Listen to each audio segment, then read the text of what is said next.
Hey guys, PainRelievers here, bringing you a dose of commentary about 4 different ways that you can carry your team. So there are generally 4 different categories of actions you can take during the game to carry your team. The first one is objectives, the second one is survival, third is altruism, and fourth is boldness. So first we'll go over objectives as a way to carry your team. The first thing you can do is be the dedicated repairman for your team. You can complete the generators quickly, bring a toolbox, complete them in an order that makes it difficult for the killer to patrol them by the end of the game, and your team gets more time to distract the killer for you, so you can complete even more generators. So another way you can carry your team is by cleansing Hex Totems. They don't even have to be Hex Totems, by the way. They can be dull totems because oftentimes killers like to run no one escapes death. If you cleanse all those totems on the map, then that's one less thing for your team to worry about. And lastly, you can carry your team by making sure the exit gates are open for them when they have the ability to escape.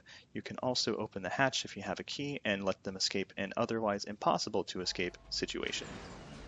So the next way you can carry your team is by surviving or not being deadweight. Simply by not being a burden to your team, you allow them to use their time more effectively and increase the odds of winning the game.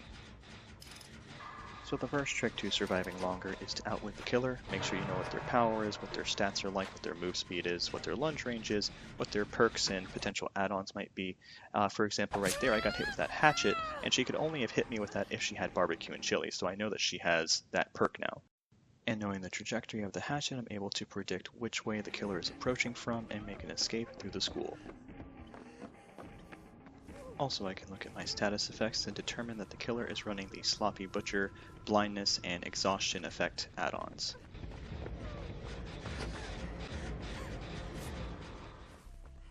So the next way to carry your team, simply by surviving, is to play stealthy.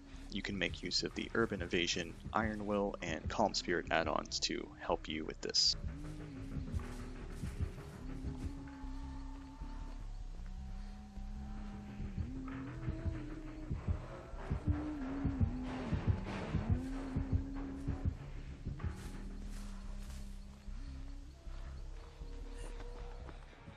So the final way you can carry your team simply by surviving is to make sure you escape your chases, and there's plenty of items and perks you can use to do this. For example, right there I used Dead Hard to prevent myself from getting down.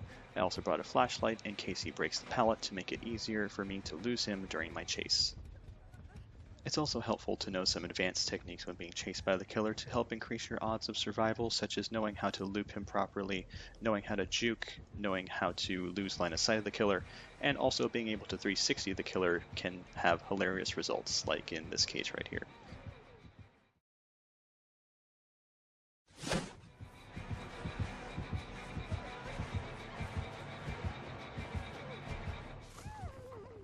So another great way to carry your team is to help them get back into the game sooner and unhook them or heal them up. Especially if you're running healing items or perks, you can get them into the game a lot sooner than if one of your other teammates tried to save them. So if you're trying to carry your team by being altruistic, it's important to know when to spring into action when they need you. For example, the moment that other survivor got hit by the Huntress, I immediately knew I should book it over to this survivor right here and try to save her. However, it seems the Huntress knew what I was going to do and ran back over to that survivor and is instead picking her up. So while she's busy carrying that survivor over to a hook, I make sure she doesn't see me as I make my way over to the down survivor on the other side of the map, and I rescue him.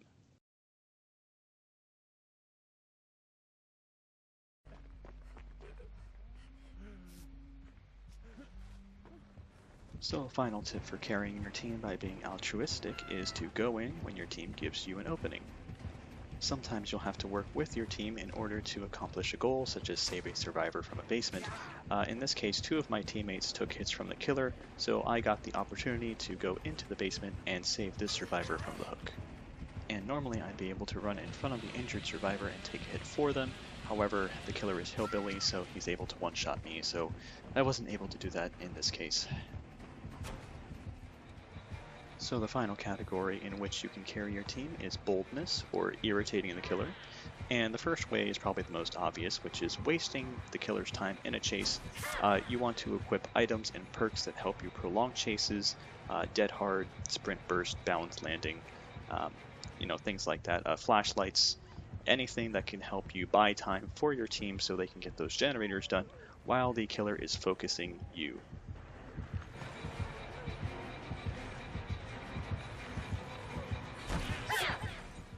Another great way to irritate the killer is by flashlighting them when they pick up your friends, and this will waste a lot of their time, they'll have to chase them again, and it just annoys them and kind of throws off their game. So the last way you can carry your team through Boldness is to tilt the killer and make them tunnel you, and this works especially well if you're running an obsession perk like Decisive Strike or Object of Obsession. Your entire team can tell if the killer is chasing you, which gives them free reign to do whatever generators they want. Some great tools to help you do this are flashlights, exhaustion perks, knowing how to loot properly, knowing how to 360, knowing how to juke, and knowing how to teabag. Yeah, it's kind of scummy, but that really tilts killers a lot.